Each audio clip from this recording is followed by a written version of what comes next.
Hi everyone, welcome to Shyam institute. Daily current అఫైర్స్లో భాగంగా ఈరోజు ఉన్నటువంటి ఇంపార్టెంట్ కరెంట్ అఫైర్స్ ఏమన్నా ఒకసారి చూద్దాము. సో ఫస్ట్ వన్ చూసినట్లయితే హైకోర్టు చీఫ్ జస్టిస్గా ధీరజ్ సింగ్ ఠాకూర్ అని చెప్పేసి ఆంధ్రప్రదేశ్ ప్రభుత్వానికి సంబంధించి ఆంధ్రప్రదేశ్కి కొత్తగా చీఫ్ జస్టిస్గా ఒక వ్యక్తి రావడం జరిగిందండి. సో ఇతని గురించి కూడా మనం ప్రీవియస్ కరెంట్ అఫైర్స్లో డిస్కస్ చేసుకోవడం జరిగిందండి. సో ఇతనికి సంబంధించి కొలీజియం అనేది రెఫర్ చేసిందని, సో ఆ కొలీజియం అనేది లా మినిస్ట్రీ దగ్గరికి వెళ్తుందని చెప్పేసి అక్కడి నుంచి ప్రెసిడెంట్ గారు సో మన కన్సర్న్ చేసి, అంటే ప్రెసిడెంట్ గారు రాజముద్ర వేస్తారని చెప్పేసి, సో అక్కడి నుంచి ఇతను హైకోర్టు ప్రధాన న్యాయమూర్తిగా రాబోతున్నారు అని చెప్పేసి మనము గత ప్రీవియస్ వీడియోలో చెప్పుకోవడం జరిగిందండి. సో జనరల్గా ఏదైనా ఒక రాష్ట్రానికి సంబంధించిన హైకోర్టు అంటే మనకి చీఫ్ జస్టిస్గా ఒక వ్యక్తిని నియమించేటప్పుడు సో రాష్ట్రపతి గారు మనకి చీఫ్ జస్టిస్ ఆఫ్ ఇండియాతో కన్సల్ట్ అయ్యి కన్సర్న్ స్టేట్ని కూడా అప్రోచ్ అవుతారు అనే పాయింట్ మనం గుర్తుంచుకోవాలండి. అంటే ఏదైతే రాష్ట్ర ప్రభుత్వానికి పంపిస్తారో ఆ రాష్ట్ర ప్రభుత్వం యొక్క కూడా ఒపీనియన్ కూడా తీసుకొని చీఫ్ జస్టిస్ ఆఫ్ ఇండియాతో చర్చించి సో ఆ తర్వాత రాష్ట్రపతి గారు ఆమోద ముద్ర వేస్తారు అని చెప్పేసి మనం జనరల్గా పాలిటీలో చదువుకుంటూ ఉంటామండి. సో దీనికి సంబంధించి లాస్ట్ టైం కొలీజియం రెఫర్ చేసింది ఆంధ్రప్రదేశ్కి అని చెప్పేసి మనం డిస్కస్ చేసాం. సో ఆంధ్రప్రదేశ్కి సంబంధించి ప్రవీణ్ కుమార్ అనే వ్యక్తి సుప్రీంకోర్టుకు న్యాయమూర్తిగా పదవీ బాధ్యతలు చేపట్టడం జరిగిందండి. అంటే పదోన్నతి రావడం జరిగిందండి. ప్రజెంట్ మనకి ఈ యొక్క ఆంధ్రప్రదేశ్లో టెంపరీగా ఆంధ్రప్రదేశ్లో టెంపరీగా శేషసాయి అనే వ్యక్తి చీఫ్ జస్టిస్గా చేస్తూ ఉన్నారు. సో ఇప్పుడు మనకి పర్మనెంట్గా ఒక వ్యక్తి రాబోతూ ఉన్నారండి. సో మనకి 2 డేస్లో ప్రమాణ స్వీకారం చేయబోతూ ఉన్నారు. ఇతన్ని ఏదైతే మనకి ధీరజ్ సింగ్ ఠాకూర్ అని చెప్పేసి ఇతను జమ్మూ అండ్ కాశ్మీర్ రాష్ట్రానికి సంబంధించినటువంటి వ్యక్తి అండి. సో ఏ రాష్ట్రం అంటే జమ్మూ అండ్ కాశ్మీర్ రాష్ట్రానికి సంబంధించిన వ్యక్తి జస్టిస్ ధీరజ్ సింగ్ ఠాకూర్ గారు వార్తల్లో రావడం జరిగిందండి. సో ఇతను ఒక 2 డేస్లో అండి సో మనకి ఆంధ్రప్రదేశ్ హైకోర్టు ప్రధాన న్యాయమూర్తిగా రాబోతూ ఉన్నారు. సో అయితే దీనికి సంబంధించి మనం చూసినట్లయితే ఎవరైతే వీళ్ళ యొక్క సోదరుడు అండి అంటే బ్రదర్ అవుతారు, అన్నగారు అవుతారు, ఆ అన్నగారు ఒకప్పుడు ఏదైతే మనకి సుప్రీంకోర్టు ఆఫ్ ఇండియాకి చీఫ్ జస్టిస్గా చేసినటువంటి వ్యక్తి అండి. సో అతని పేరు మనం చూసినట్లయితే మనకి టీఎస్ ఠాకూర్ అని చెప్పేసి అంటామండి. సో ఈ యొక్క టీఎస్ ఠాకూర్ గారు 43వ చీఫ్ జస్టిస్ ఆఫ్ ఇండియాగా పనిచేయడం జరిగింది.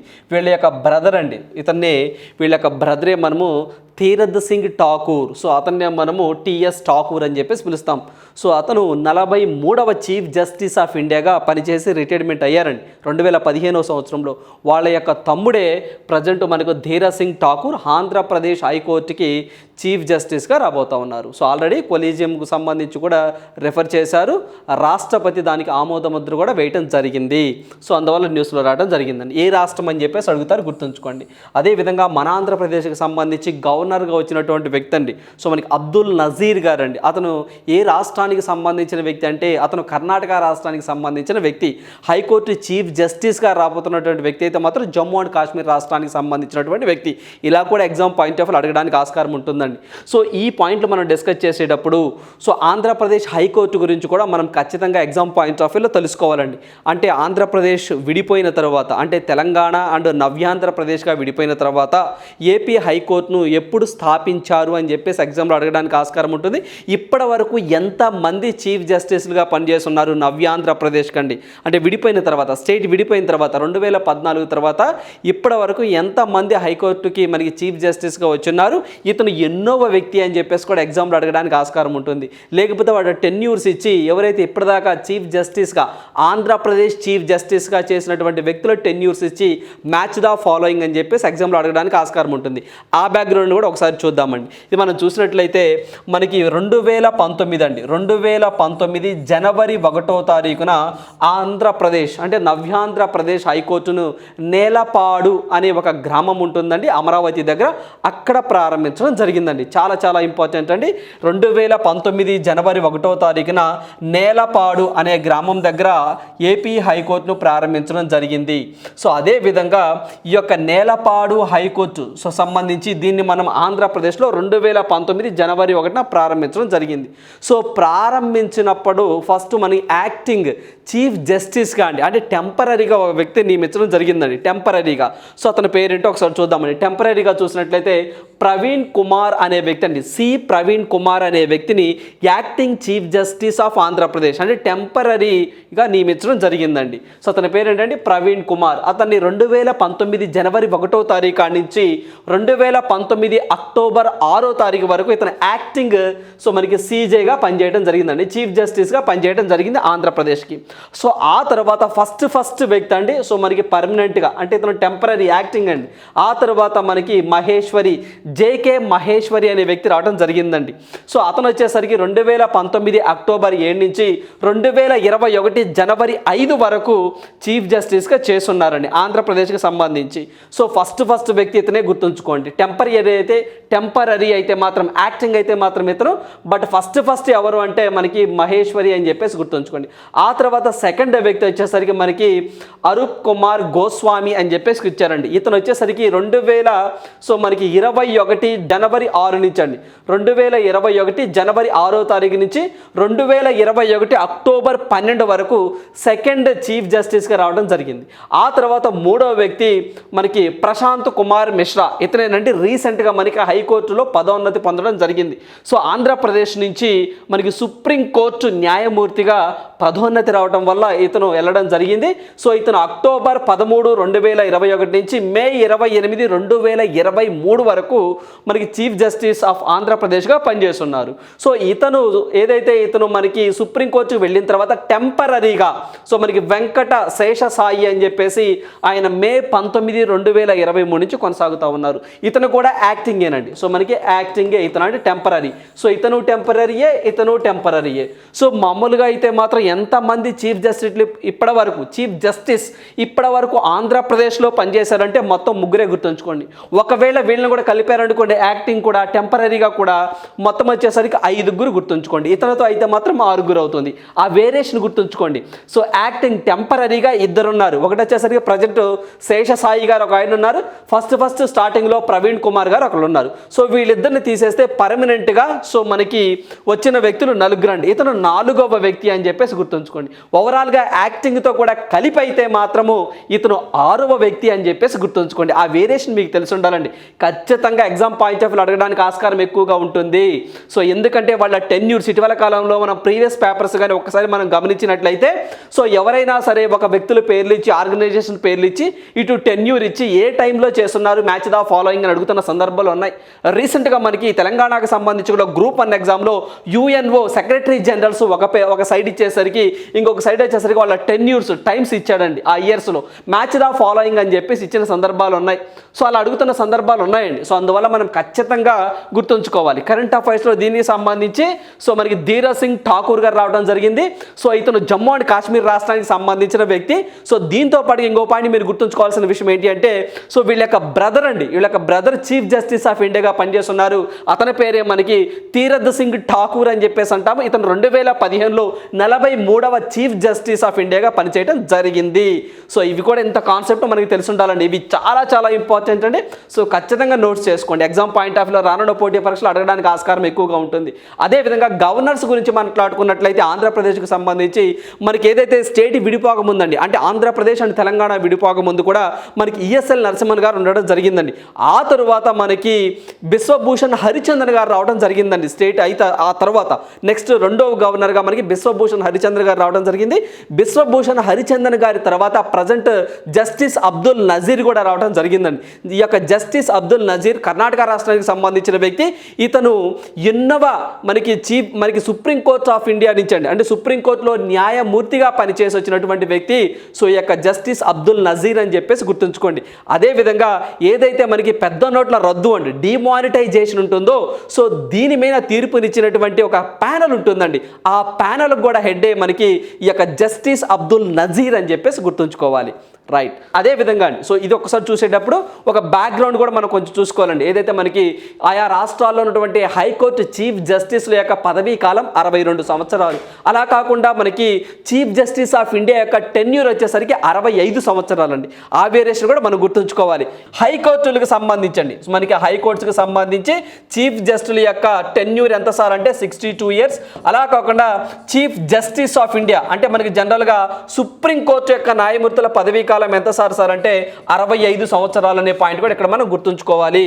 సో ఇది కూడా ఎగ్జామ్ పాయింట్ ఆఫ్ వ్యూ ఇంపార్టెంటే. అదేవిధంగా ఏదైనా ఒక రాష్ట్రానికి చీఫ్ జస్టిస్గా పంపించే ముందు ప్రెసిడెంట్ గారు చీఫ్ జస్టిస్ ఆఫ్ ఇండియాతో అట్ ద సేమ్ టైం ఆ యొక్క రాష్ట్ర ప్రభుత్వంతో కన్సల్ట్ అవుతారు అనే పాయింట్ కూడా మనం పాలిటీ పాయింట్ ఆఫ్ వ్యూలో గుర్తుంచుకోవాలండి. సో జనరల్గా ఇలాంటివన్నీ కూడా మనము పాలిటీకి లింక్ చేసుకొని చదువుకోవాలి. మనం సుప్రీంకోర్టు అనే టాపిక్ చదువుకుంటాం కదా, ఆయా రాష్ట్రాల హైకోర్టులు సుప్రీంకోర్టులు సుప్రీంకోర్టు గురించి చదువుకుంటాం కదా, అక్కడ ఇక్కడ మీరు ఈ కాన్సెప్ట్ అంతా తెలుసుకోవాలి.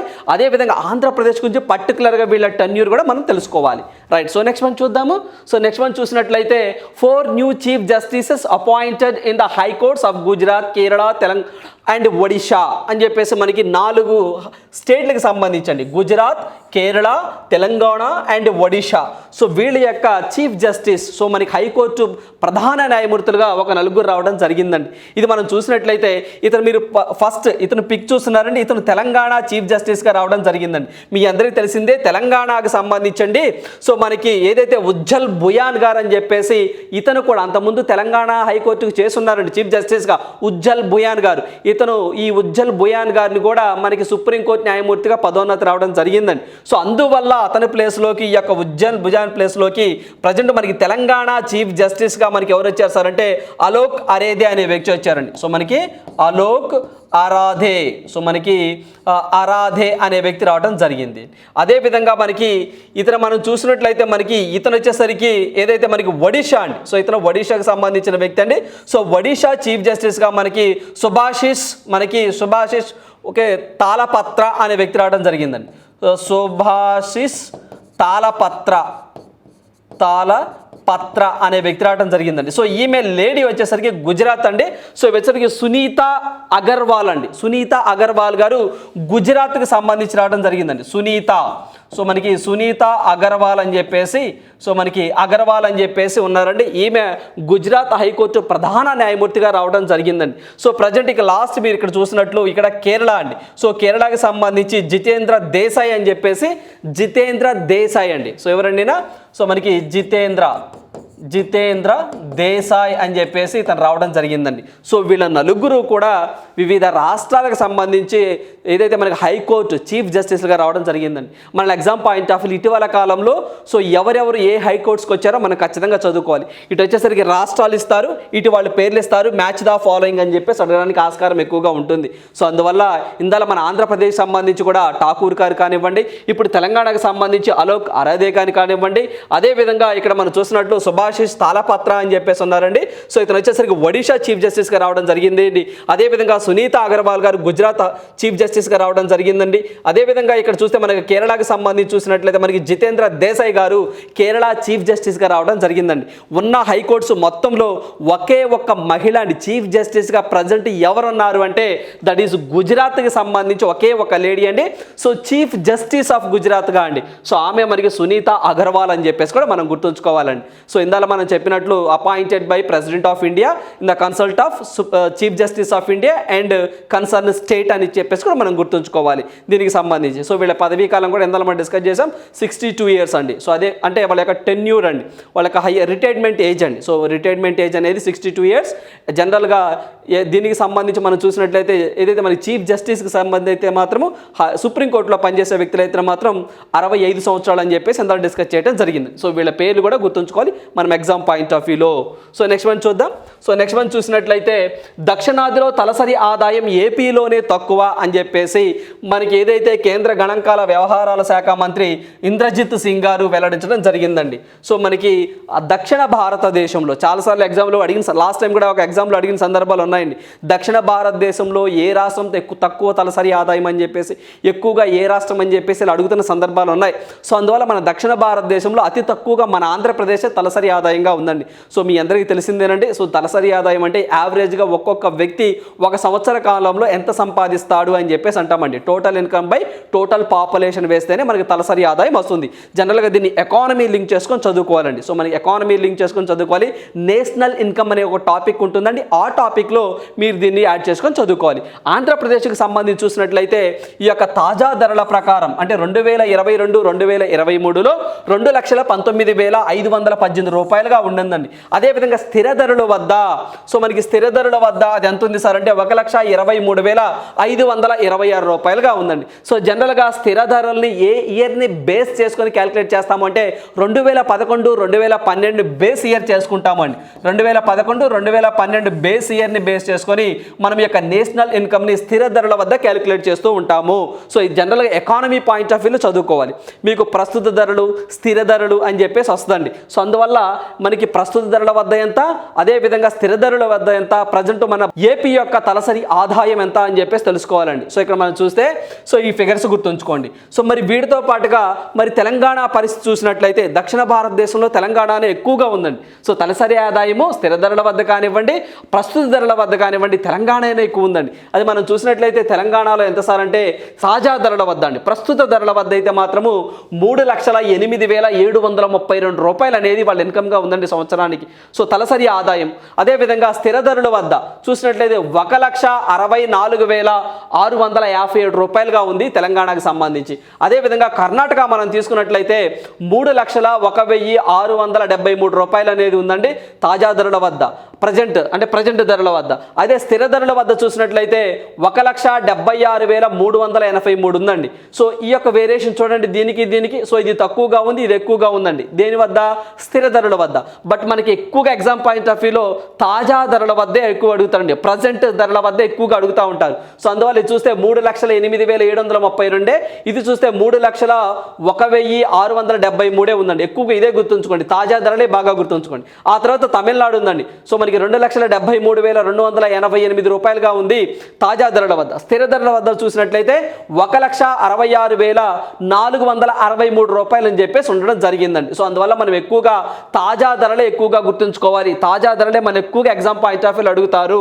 సో దక్షిణ భారతదేశంలో తెలంగాణ అనే తలసరి ఆదాయంలో ఎక్కువగా ఉంది. సో 3,08,732 ఉంది. ఆంధ్రప్రదేశ్ చూసుకున్నట్లయితే 2,19,000 సో మనకి 518 రూపాయలుగా ఉంది. ఏదైతే ఈ యొక్క స్థిర ధరల వద్ద ఏ ఇయర్ని బేస్ ఇయర్గా తీసుకుంటారు సార్ అంటే 2011, 2012 బేస్ ఇయర్గా తీసుకునేవారు. అంతకుముందు ప్రీవియస్ 2004, 2005 సంవత్సరాన్ని ఈ యొక్క స్థిర ధరల వద్ద బేస్ ఇయర్గా తీసుకునేవారు.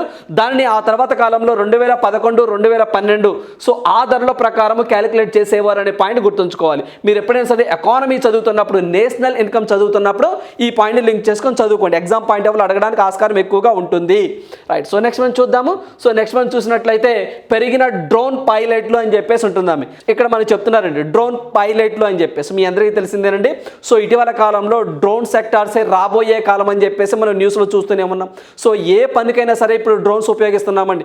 విద్యలో కానివ్వండి, వైద్యంలో కానివ్వండి, అదేవిధంగా ఏదైనా ఫంక్షన్స్లో కానివ్వండి, డిఫెన్స్లో కానివ్వండి, సో ఆర్మీలోకి సంబంధించి కానివ్వండి, ప్రతి సెక్టార్లో కూడా ఈ యొక్క డ్రోన్స్ యొక్క వాడకం అనేది ఎక్కువగా ఉండడం జరుగుతూ ఉంది. సో ఇక్కడ మనం చూసినట్లయితే ఈ యొక్క డ్రోన్ సెక్టార్కి సంబంధించి చూసినట్లయితే ఆ డ్రోన్స్ని ఆపరేట్ చేసేటువంటి వ్యక్తులు ఎవరైతే ఉంటారో వాళ్ళు ఏ రాష్ట్రంలో ఎక్కువగా ఉన్నారని ఎగ్జామ్లో అడగడానికి ఆస్కారం ఉంటుంది. ఆంధ్రప్రదేశ్లో ఎంతమంది ఉన్నారు, ఫస్ట్ ఏ స్టేట్లో ఎక్కువగా ఉన్నారు, సెకండ్ ప్లేస్లో ఏంటి అని చెప్పేసి ఎగ్జామ్లో అడగడానికి ఆస్కారం ఎక్కువగా ఉంటుంది. ఇటీవల కాలంలో మనం చూసినట్లయితే కొన్ని డ్రోన్స్కు సంబంధించి కూడా భారతదేశం అమెరికాతో టైఅప్ అవడం జరిగిందండి. సో మనకి భారతదేశము డ్రోన్స్ తయారీలో భాగంగా ఏ దేశంతో టైఅప్ అయిందంటే దట్ ఈజ్ అమెరికా అని చెప్పేసి మనం గుర్తుంచుకోవాలి. సో అవి చేసే ముందు ఒకసారి చూద్దామండి, ఇదేంటి వార్తల్లోకి ఎందుకు వచ్చిందో ఒకసారి చూద్దాము. సో చూసినట్లయితే దేశంలో ఈ ఏడాది జూలై 1 నాటికండి, సో మనకి జూలై 1 నాటికి సో మనకి 5,072 మంది పైలట్లు ఉన్నారని చెప్పేసి, గత ఏడాది జూలై నాటికి వీళ్ళు 346 మందే ఉన్నారు. సో ఈ యొక్క ఏదైతే మనకి గత ఏడాది సో ఒక్క సంవత్సరంలోనే బాగా పెరగడం జరిగిందండి, 5,072 మంది ఉన్నారు. సో 427 మందితో ఏపీ దేశంలోనే 3వ స్థానంలో ఉందండి. ఎవరైతే యొక్క డ్రోన్ ఆపరేటర్స్ ఉంటారో వాళ్ళు మన ఆంధ్రప్రదేశ్లో ఎంతమంది ఉన్నారు సార్ అంటే 427 మంది ఉన్నారండి. సో ఎప్పటికంటే జూలై 1 నాటికి అనే పాయింట్ గుర్తుంచుకోండి. అదేవిధంగా సో దగ్గరగా 1087 మంది తమిళనాడు తొలి స్థానంలో ఉంది. 744 మందితో 2వ స్థానంలో మహారాష్ట్ర ఉందని చెప్పేసి పౌర విమానయాన శాఖ వెల్లడించడం జరిగిందండి. సో జనరల్గా ఇలాంటి డ్రోన్ సెక్టర్ ఏ మినిస్ట్రీ కింద పనిచేస్తుందంటే మినిస్ట్రీ ఆఫ్ సివిల్ ఏవియేషన్ కింద పనిచేస్తూ ఉంటుంది. సో ఫస్ట్ అయితే మాత్రం తమిళనాడు ఉందండి, సెకండ్ అయితే మాత్రం మహారాష్ట్ర ఉంది, థర్డ్ అయితే మాత్రం ఆంధ్రప్రదేశ్ ఉందని చెప్పేసి గుర్తుంచుకోండి. సో ఎందుకు సార్ ఇవి మనం చూసినట్లయితే ఇటీవల కాలంలో డ్రోన్స్ అనేవి ఉపయోగం ఎక్కువగా ఉంటుందండి, సెక్యూరిటీ విషయంలో కానివ్వండి. సో అదేవిధంగా మనకి హెల్త్కు సంబంధించిన సెక్టార్లో కూడా డ్రోన్స్ యొక్క వినియోగం బాగా పెరుగుతూ ఉంది. సో ఈ పాయింట్తో పాటుగా అంటే ఫస్ట్ ప్లేస్ ఏంటి, సెకండ్ ప్లేస్ ఏంటి, మన ఆంధ్రప్రదేశ్లో జూలై 1 నాటికి ఎంతమంది ఉన్నారు, సో ఓవరాల్గా దేశంలో ఎంతమంది ఉన్నారు, 5072 మంది ఉన్నారండి ఎప్పటి వరకు 2023 జూలై 1 నాటికి. సో ఇవి గుర్తుంచుకొని వీటితో పాటుగా ఇటీవల కాలంలో కొన్ని డ్రోన్స్ కరెంట్ అఫైర్స్లో రావడం జరిగిందండి. అవేంటి ఒకసారి చూద్దాము. ఇక్కడ మనం చూసినట్లయితే ఫైర్ డ్రోన్ అని చెప్పేసి మంటల్లో కూడా ఆ డ్రోన్ వెళ్ళిద్దని చెప్పేసి దగ్గరగా 200 సెల్సియస్ ఏదైతే మనకి వేడి ఉంటుందో అంటే 200 డిగ్రీల సెల్సియస్ వేడిలో కూడా 10 నిమిషాలు ఆ డ్రోన్ అనేది అక్కడ ఉండగలుగుతుంది, దాని కెపాసిటీ ఉందని చెప్పేసి ఇటీవల కాలంలో ఫైర్ డ్రోన్ అని చెప్పేసి బ్రిటన్ శాస్త్రవేత్తలు తీసుకురావడం జరిగిందని చెప్పేసి మన కరెంట్ అఫైర్స్లో డిస్కస్ చేసుకోవడం జరిగింది.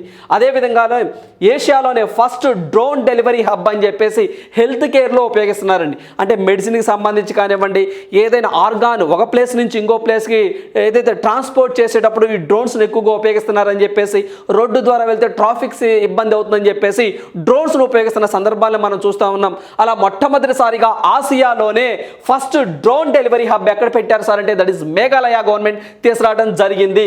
అదేవిధంగా రీసెంట్గా పోలీస్ డ్రోన్ యూనిట్ అని చెప్పేసి చెన్నైలో అని అడయార్ అనే ప్లేస్లో మనకి 3.6 కోట్లతో అండి దగ్గరగా 3.5 కోట్లతో ఒక యూనిట్ని కూడా పెట్టడం జరిగిందండి తమిళనాడుకి సంబంధించి. పోలీస్ డ్రోన్ యూనిట్ అని చెప్పేసి తమిళనాడు సో మనకి మొదటి స్థానంలో ఉంది కూడా ఈ యొక్క డ్రోన్స్ పైలట్స్లో భాగంగా.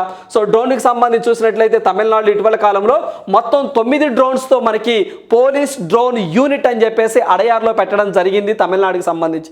దీంట్లో 6 డ్రోన్స్ కాకుండా మిగతా ఒక 2 డ్రోన్స్ వచ్చేసరికి సర్వే చేయడం కానివ్వండి, నిఘు పెట్టడం కానీ ఉంటాయని చెప్పేసి మనం డిస్కస్ చేసుకోవడం జరిగింది. అదేవిధంగా మనకి డ్రోన్ స్కూల్స్ అని చెప్పేసి ఇటీవల కాలంలో మనకి గ్వాలియర్ మధ్యప్రదేశ్ అండి. సో మధ్యప్రదేశ్లో డ్రోన్ స్కూల్స్ అని చెప్పేసి ఆ రాష్ట్ర ప్రభుత్వం పెట్టడం జరిగింది. అంటే డ్రోన్స్లో శిక్షణ ఇవ్వడం, సో వాళ్ళకి సర్టిఫికేట్ ప్రొవైడ్ చేయడం, వాళ్ళకి ఈ యొక్క డ్రోన్ సెక్టార్లో పనిని కల్పించడం. సో అలాగా డ్రోన్ స్కూల్స్ అని చెప్పేసి ఎక్కడ పెట్టారు సార్ అంటే దట్ ఈస్ మధ్యప్రదేశ్లో పెట్టారు, గ్వాలియర్ అనే ప్లేస్లో అని చెప్పేసి మనం గుర్తుంచుకోవాలి. వీటితో పాటుగా ప్రతి జిల్లా కూడా ఇటీవల కాలంలో కేరళ వార్తల్లో నిలవడం జరిగిందండి. ప్రతి జిల్లా కూడా ఒక డ్రోన్ ప్రొవైడ్ చేస్తున్నామని, మొత్తం కేరళలో 20 జిల్లాలు ఉంటే ఆ 20 జిల్లాలకు డ్రోన్స్ మేము పంపించామని చెప్పేసి, సో ఆ డ్రోన్స్ ద్వారా నిఘు పెట్టి ఆయా రాష్ట్రంలో ఏవైనా అసాంఘిక కార్యకలాపాలకు పాల్పడుతున్నా సరే, ఏదైనా ఉగ్రవాదులు ఏమైనా చర్యలు పాల్పడుతున్నా సరే ఇలాంటి వాటిని మానిటర్ చేస్తూ ఉంటామని చెప్పేసి డ్రోన్ పోలీసింగ్ సిస్టమ్ని ఇటీవల కాలంలో కేరళ కూడా వార్తల్లోకి రావడం జరిగిందండి తీసుకొచ్చి. అదేవిధంగా తమిళనాడు పోలీస్ డ్రోన్ యూనిట్ అని చెప్పేసి అడయార్ అనే ప్లేస్లో మనకి చెన్నై తమిళనాడు వార్తల్లోకి రావడం జరిగిందండి. ఇవన్నీ కూడా మనం గుర్తుంచుకోవాలి.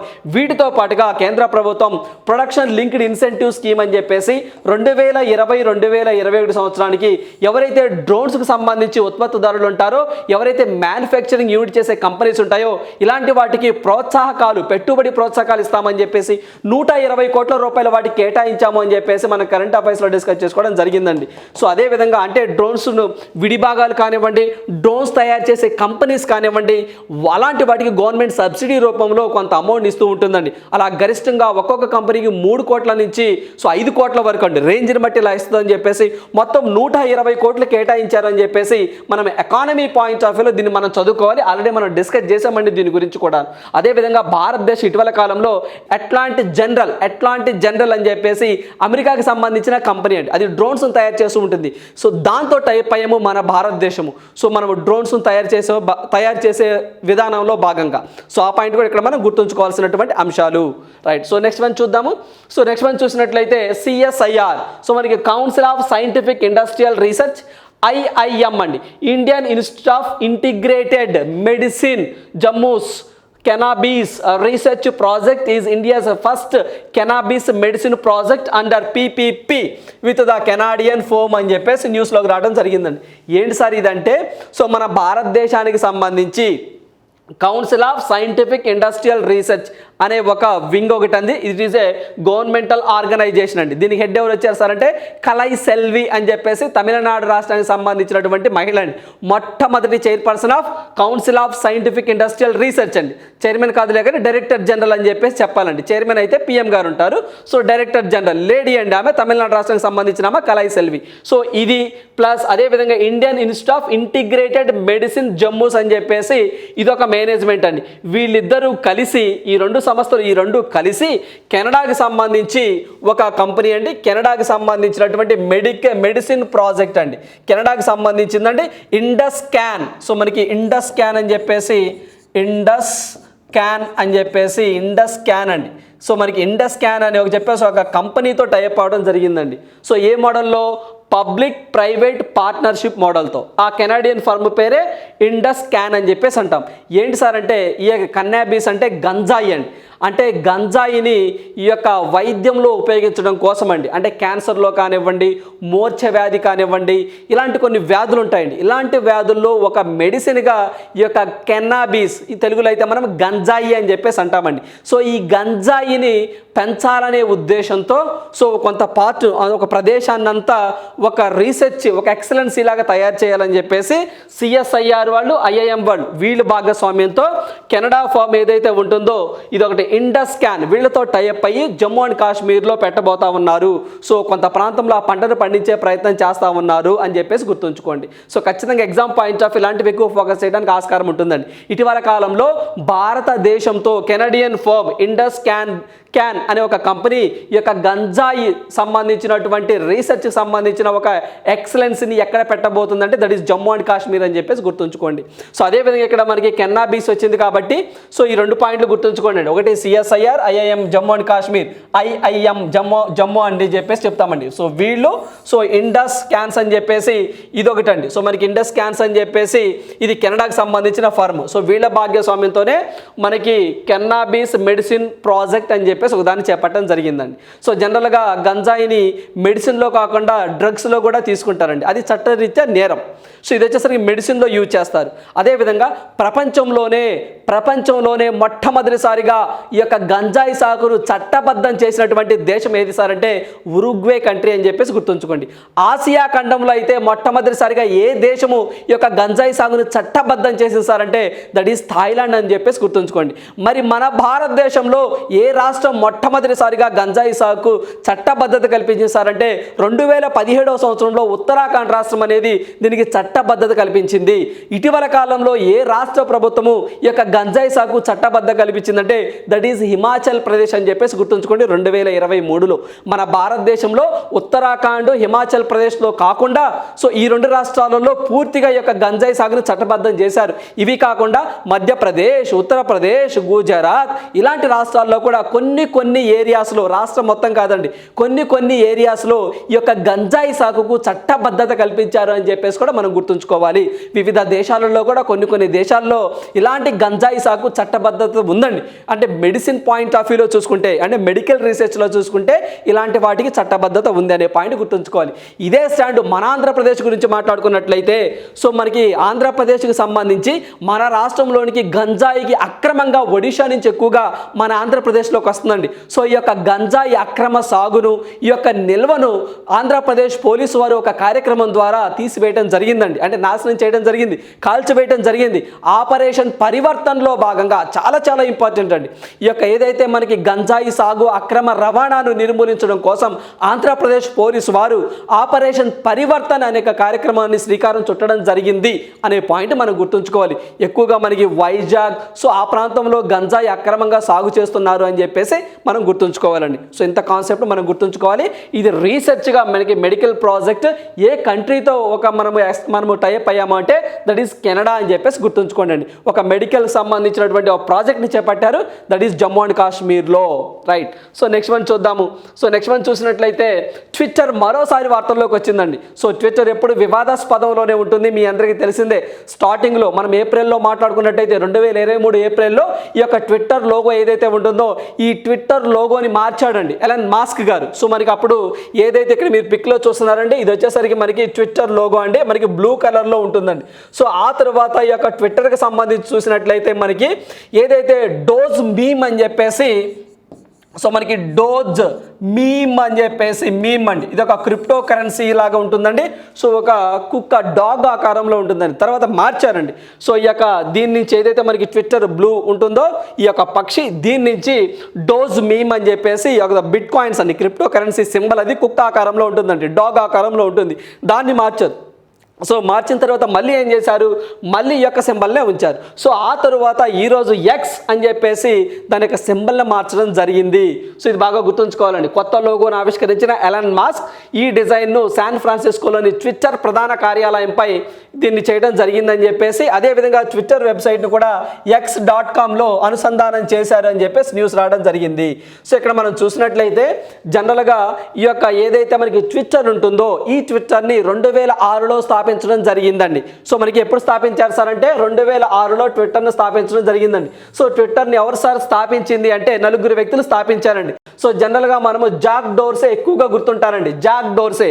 సో మిగతా 3 కూడా ఉన్నారండి, కాకపోతే ఎక్కువ షేర్ ఎవరికి ఉంటుంది సార్ అంటే జాక్ డోర్సేకి ఎక్కువగా ఉంటుంది. ఈయన్ని ఎక్కువగా చాలా మంది గుర్తుంచుకుంటారు.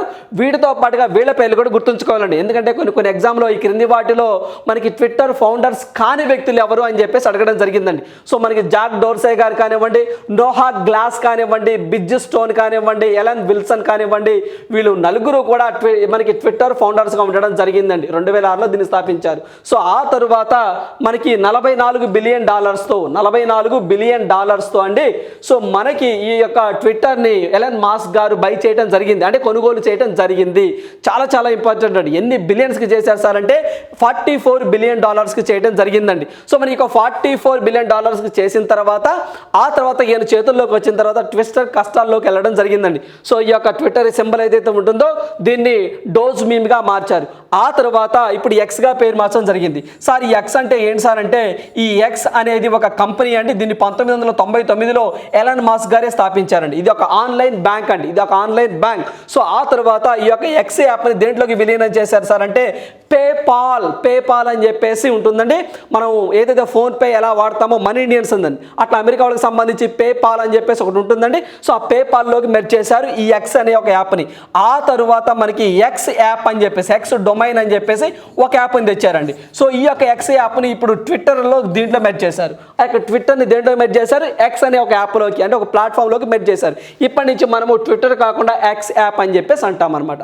సో అందువల్ల ఇలా కూడా మనం గుర్తుంచుకోవాలండి. ఈ ఎక్స్ యాప్ అనేది ఎప్పుడు తీసుకొచ్చారు సార్ అంటే ఇది 1999లో తీసుకురావడం జరిగిందండి. ఫస్ట్ దీన్ని ఒక బ్యాంకుగా తీసుకొచ్చారు, ఆన్లైన్ బ్యాంకుగా. ఆ తర్వాత ఈ యొక్క ఎక్స్ యాప్ అనేది, అంటే ఎక్స్ అనేది దేంట్లో మెర్జ్ చేశారంటే పేపాల్ అనే ఒక యాప్లోకి మెర్జ్ అయింది. ఆ తర్వాత దానికి పేరు మార్చి ఎక్స్ యాప్ అని చెప్పేసి పేరు పెట్టారు. ఇప్పుడు ఆ ఎక్స్ యాప్ అనే అప్లికేషన్లోకే ఈ యొక్క ట్విట్టర్ మెర్జ్ అయింది. మెర్జ్ అవడం వల్ల ఎక్స్ అని చెప్పేసి దీని సింబల్ మార్చడం జరిగింది, గుర్తుంచుకోండి. సో వీటితో పాటుగా ఇటీవల కాలంలో మనం చూసినట్లయితే ట్విట్టర్కు పోటీగా అండి, సో మనకి థ్రెడ్స్ అని చెప్పేసి థ్రెడ్స్ ఎవరు తీసుకొచ్చేసారంటే మనకి ఫేస్బుక్ వాళ్ళండి, మెటావర్స్ వాళ్ళు థ్రెడ్స్ అనే ఒక యాప్ను కూడా తీసుకొచ్చారనే పాయింట్ ఇక్కడ ఖచ్చితంగా మీరు లింక్ చేసుకొని చదువుకోవాలి. ఇక్కడ మనం చూసినట్లయితే మైక్రోసాఫ్ట్ అండి చాట్ బోట్ అని చెప్పేసి తీసుకొచ్చింది. దీనికి ఆపోజిట్గా గూగుల్ వాళ్ళు ఎవరు తెచ్చారు, బార్డ్ తీసుకొచ్చారు. అదేవిధంగా ఈ ట్విట్టర్కు పోటీగా థ్రెడ్స్ అని చెప్పేసి ఎవరు తీసుకొచ్చారు, ఫేస్బుక్ వాళ్ళే తీసుకొచ్చారు. సో ఆ రెండు కూడా మనం ఖచ్చితంగా ఎగ్జామ్ పాయింట్ ఆఫ్ వ్యూలో గుర్తుంచుకోవాలి. ఓకేనండి, రైట్. అదే విధంగా అండి, సో ఒక్క నిమిషం ఇక్కడ చూసినట్లయితే మనకి ఇటీవల కాలంలో ఈ యొక్క ట్విట్టర్ సీఈఓగా సో మనకి లెండా ఎక్కరిన్నో అండి. సో ఇటీవల కాలంలో ఒక లేడీ వచ్చిందండి, ట్విట్టర్ సీఈఓగా ఎలన్ మాస్క్ తొలగిపోయి ట్విట్టర్ సీఈఓగా లిండా ఎక్కరిన్నో ఎట్టరెన్నో సో ఆమెను తీసుకురావడం జరిగిందండి. అలా కోడ్ గుర్తుంచుకోండి, ఈజీగా గుర్తుంటుంది. రైట్. సో నెక్స్ట్ వన్ చూద్దాము. సో నెక్స్ట్ వన్ చూసినట్లయితే కంబోడియాలో వారసత్వ పాలన అని చెప్పేసి కంబోడియా మరోసారి వార్తల్లోకి వచ్చిందండి. ఏంటి సార్ ఈ కంబోడియా అంటే ప్రజెంట్ కంబోడియా ప్రధానిగా ప్రస్తుతం పిఎం కుమారుడే ఎంపిక. కంబోడియన్ పీపుల్స్ పార్టీని సమావేశపరిచి తన పెద్ద కుమారుడు ఎవరైతే ఉన్నారో హన్మానెట్, సో ఇతనేనండి హన్మానెట్. సో ఇతను ప్రధానమంత్రిగా చేశారు. వీళ్ళ ఫాదర్ అండి ఇతను. సో ఇతని పేరు మనం చూసినట్లయితే సార్ ఇతని పేరు మనము హన్సేన్ అండి. ఇతను వచ్చేసరికి హన్సేన్ హన్సేన్ అంటాం.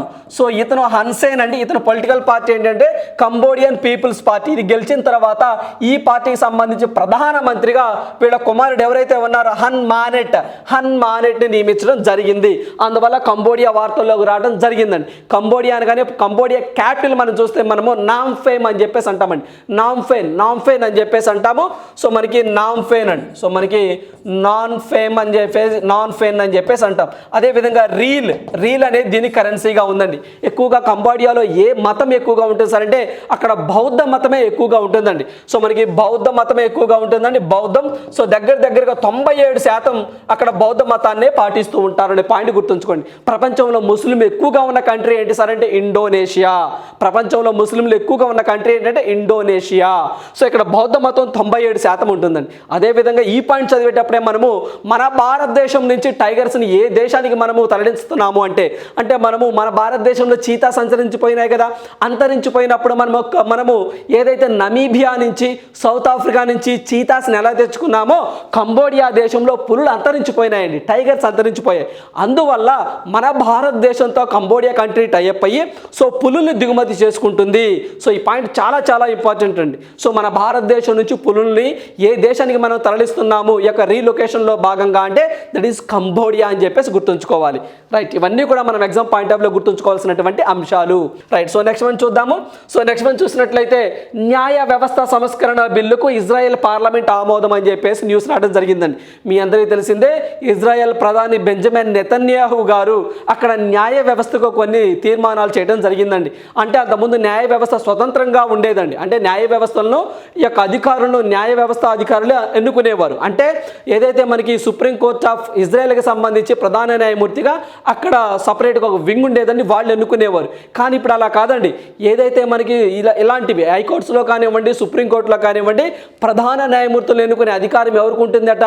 సో మనకి ప్రధానమంత్రికే ఉంటుందంట. అక్కడ చూడండి, ప్రధానమంత్రికే ఉంటుంది. అంటే అక్కడ ఏంటంటే లోకల్గా ఏవైతే గవర్నమెంట్ కొన్ని తీర్మానాలు తీసుకొస్తున్నాయో, కొన్ని కార్యక్రమాలు తీసుకొస్తున్నాయో అలాంటి కార్యక్రమాలు చెల్లవు అని చెప్పేసి ప్రతిసారి అక్కడ సుప్రీంకోర్టు అనేవి అడ్డుపడుతున్న సందర్భాలు ఉన్నాయి. సో అందువల్ల అక్కడ ప్రభుత్వం ఏం చేసిందంటే ప్రతిసారి ఇలా అడ్డుపడుతుందని చెప్పేసి ఈ పార్లమెంట్ ద్వారా ఒక చట్టాన్ని తీసుకొచ్చారండి. ఏంటి సార్ అంటే ఏదైతే మనకి పిఎం అంటే ప్రధానమంత్రి అండి. సో ఎవరినైతే నియమిస్తారో అతనే అక్కడ సుప్రీంకోర్టు చీఫ్గా ఉంటారు అని చెప్పి చట్టాలు చేయడం జరిగిందండి. అందువల్ల వార్తల్లో రావడం జరిగిందండి. సో ఇక్కడ మనం చూసినట్లయితే ఈ ఓటింగ్ ప్రతిపక్షం బహిష్కరించిందని చెప్పేసి బిల్లుకు అనుగుణంగా 64 ఓట్లు లభించాయి, వ్యతిరేకంగా ఒక్క ఓటు కూడా పడలేదు అని చెప్పి చెప్తున్నారండి. సో ఇక్కడ మనం చూసినట్లయితే ఏదైతే దీనికి సంబంధించి మొత్తము 120 సీట్లు ఉంటాయండి అసెంబ్లీలో, మొత్తం 64 మంది దీనికి అనుకూలంగా ఓటు వేయడం జరిగింది. ప్రతిపక్షం అనే వాళ్ళు మాత్రం ఓటింగ్కి వెళ్ళలేదని దూరంగా ఉన్నారు. మొత్తం 64 మంది సో అనుకూలంగా ఓటు వేయడం జరిగిందండి. సో దీనికి సంబంధించి లాస్ట్ కరెంట్ అఫైర్స్లో కూడా మనం డిస్కస్ చేసుకోవడం జరిగిందండి. ఇజ్రాయెల్కి సంబంధించి అంటే కొత్త బిల్లు ప్రకారం ప్రభుత్వం తీసుకునే నిర్ణయాలను కోర్టులు అడ్డుకోరాదు, కోర్ట్స్ అనేవి అడ్డుకోవండి ఇక. సో అదే న్యాయ వ్యవస్థపై ప్రభుత్వానిదే పై చేయి అవుతుందని చెప్పి చెప్తున్నారు. అంటే ఇప్పుడు మన దగ్గర మనం చూసినట్లయితే సో ఏదైనా సరే ఒక చట్టాన్ని కానీ సో ఏదైనా ఒక రూల్ని కానీ తెచ్చినప్పుడు ఏదైతే మనకి ఆ విచారించే అధికారం అండి, న్యాయ సమీక్షించే అధికారం అనేది మనకు సుప్రీంకోర్టుకు ఉంటుందండి. మీ అందరికీ తెలిసిందే. సో మనం చూసినట్లయితే మన భారతదేశంలో మీ అందరికీ తెలిసిందేనండి కేశవానంద కేసు అని చెప్పేసి ఒకటి ఉంటుందండి. సో ఈ కేసులో ఏం చెప్పారండి?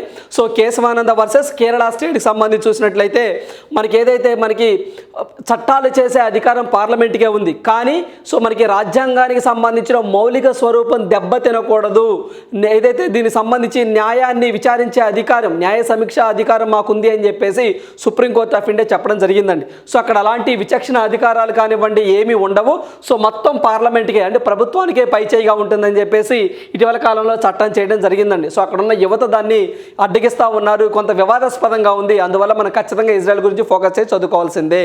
సో ఇజ్రాయెల్ అనగానే మీ అందరికీ తెలిసిందే క్యాపిటల్ వచ్చేసరికి మనకి జెరూసలేం అని చెప్పేసి అంటామండి. సో ఏంటంటే ఇజ్రాయెల్ క్యాపిటల్ వచ్చేసరికి సో మనకి జెరూసలేం అంటాము. దీని కరెన్సీ వచ్చేసరికి షీకెల్ అండి. సో మనకి షీకెల్ అని చెప్పేసి అంటాము, గుర్తుంచుకోండి. సో అదేవిధంగా దీనికి సంబంధించి ఏదైతే మనకి ప్రెసిడెంట్ అండి, ప్రెసిడెంట్గా ఇజ్రాయెల్ ప్రెసిడెంట్గా ఎవరున్నారు సార్ అంటే ఇజాక్ హెర్జాంగ్ అని చెప్పేసి ఉన్నారండి. సో మనకి ఇజాక్ హెర్జోంగ్ అని చెప్పేసి ఉండడం జరిగింది. పిఎం అయితే మాత్రము బెంజమిన్ నెతన్యాహు ఉండడం జరిగింది ఇజ్రాయెల్కి సంబంధించి. సో ఇజ్రాయెల్ అనగానే ఇటీవల కాలంలో మనకి లాలాజలంతో ప్రెగ్నెన్సీని టెస్ట్ చేసే ఒక కిట్ను కూడా ఇటీవల కాలంలో ఇజ్రాయెల్ కంట్రీ కనుక్కోవడం జరిగింది. ఇటీవల కాలంలో ఇజ్రాయెల్ కంట్రీ వాళ్ళు ఐఐటి మెడ్రాస్తో టైఅప్ అయ్యి సో ఐఐటి మెడ్రాస్లో ఒక ఇంక్యుబేటర్ సెంటర్ని పెట్టడం జరిగిందండి వాటర్ స్కార్సిటీ మీద, అంటే వాటర్ మీద ప్రయోగాలు చేయడం కోసం ఐఐటి మెడ్రాస్ వాళ్ళతో మనకి ఇజ్రాయెల్ కంట్రీ కూడా టైఅప్ అయిందనే పాయింట్ కూడా ఇక్కడ మనం యాడ్ చేసుకొని చదువుకోవాలి. రైట్, సో నెక్స్ట్ వన్ చూద్దాము. సో నెక్స్ట్ వన్ చూసినట్లయితే 5th helicopter and small air craft summit is organised in July 2023.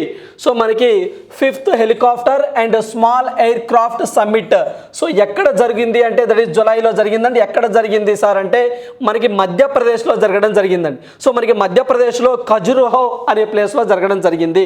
Straight question అడుగుతారండి. సో మనకి 5th helicopter and small air craft summit was held ఎక్కడ జరిగింది అంటాడండి. So Madhya Pradesh ఖజురహోలో జరగడం జరిగింది. So ఎందుకు జరిగింది సార్ ఈ యొక్క సమావేశం అంటే మీ అందరికీ తెలిసిందండి, ఉడాన్ అనే ఒక స్కీమ్ ఉందండి. సో మనకి ఉడాన్ అని చెప్పేసి ఒక స్కీమ్ ఉందండి. సో ఈ స్కీమ్ యొక్క ముఖ్య ఉద్దేశం ఏంటి అంటే remote and highly trains at the expand the countries rural urban connectivity. So ఏదైతే మనకి ఈ యొక్క మారుమూల ప్రాంతాలకి ఈ యొక్క హెలికాప్టర్ సదుపాయాలను కల్పించడం దీని యొక్క స్కీమ్ యొక్క ముఖ్య ఉద్దేశం అండి. సో దీంట్లో భాగంగా ఈ యొక్క సమావేశం జరిగింది. ఈ సమావేశం మధ్యప్రదేశ్ ఖజురహోలో జరిగింది. Straight question. సో ఏ థీమ్తో దీన్ని ఈ యొక్క కాన్ఫరెన్స్ని ఎస్టాబ్లిష్ చేశారు అంటే reaching the last mile regional connectivity through helicopters and small air crafts అనే థీమ్తో ఈ సమావేశం జరిగింది. ఇటీవల కాలంలో ఇలాంటి యొక్క కాన్ఫరెన్స్లో ఎగ్జామ్లో అడుగుతున్న సందర్భాలు ఉన్నాయి. సో ఈ కాన్ఫరెన్స్ ఏ రాష్ట్రంలో జరిగింది, దీనికి ఎవరు అటెండ్ అయ్యారు అని ఇలా ఎగ్జామ్లో అడగడం జరుగుతుంది. సో అందువల్ల ఈ సమావేశం ఎక్కడ జరిగింది చాలా చాలా ఇంపార్టెంట్ అండి. ఎక్కడ సార్ అంటే మధ్యప్రదేశ్ ఖజురహో. ఎందుకు సార్ అంటే ఈ యొక్క ఉడాన్ స్కీమ్ అని చెప్పేసి మీకు ఐడియా ఉందండి. సో మనకి ఉడాన్ అనగానే యూ మీన్స్ ఉద్ దేశ్ ఆమ్ నాగరిక్ అని చెప్పేసి అంటామండి. సో ఇది 2016లో ఈ స్కీమ్ రావడం జరిగిందండి. ఎప్పుడండి ఉడాన్ స్కీమ్ 2016 అండి. 2016 అక్టోబర్ 21న రావడం జరిగింది. సో దీంట్లో భాగంగా ఈ యొక్క హెలికాప్టర్స్తో అండి అంటే మనకి ప్రాంతీయ అటువంటి విమానాశ్రయాల్ని అంటే రీజనల్ ఎయిర్పోర్ట్స్ని డెవలప్మెంట్ చేసి దీని ద్వారా మిడిల్ క్లాస్ ఫ్యామిలీకి కూడా ఈ యొక్క హెలికాప్టర్ ప్రయాణాలని సులభతరం చేయాలనే ఉద్దేశంతో ఈ యొక్క స్కీమ్ని తీసుకురావడం జరిగింది 2016లో. సో దీంట్లో భాగంగా కాన్ఫరెన్స్ జరిగింది ఎక్కడ సార్ అంటే మధ్యప్రదేశ్ ఖజురహోలో అని చెప్పేసి గుర్తుంచుకోవాలి. అదేవిధంగా 2025 నాటికి మన భారతదేశము అంటే గవర్నమెంట్ ఆఫ్ ఇండియా సో మనకి 2025 నాటికండి సో మనకి 2025 నాటికి 220 న్యూ ఎయిర్పోర్ట్స్ని కట్టాలని చెప్పేసి న్యూ ఎయిర్పోర్ట్స్ని కట్టాలని చెప్పేసి గవర్నమెంట్ ఆఫ్ ఇండియా టార్గెట్గా పెట్టుకోవడం జరిగింది. సో దీంట్లో భాగంగానే ఇటీవల కాలంలో కొన్ని ఎయిర్పోర్ట్స్ నరేంద్ర మోదీ గారు ప్రారంభించడం జరిగిందండి. సో మనకి అరుణాచల్ ప్రదేశ్లో చూసుకున్నట్లయితే డోనిపోర్ ఇంటర్నేషనల్ ఎయిర్పోర్ట్ గ్రీన్ఫీల్డ్ ఎయిర్పోర్ట్ అని చెప్పేసి ప్రారంభించడం జరిగింది.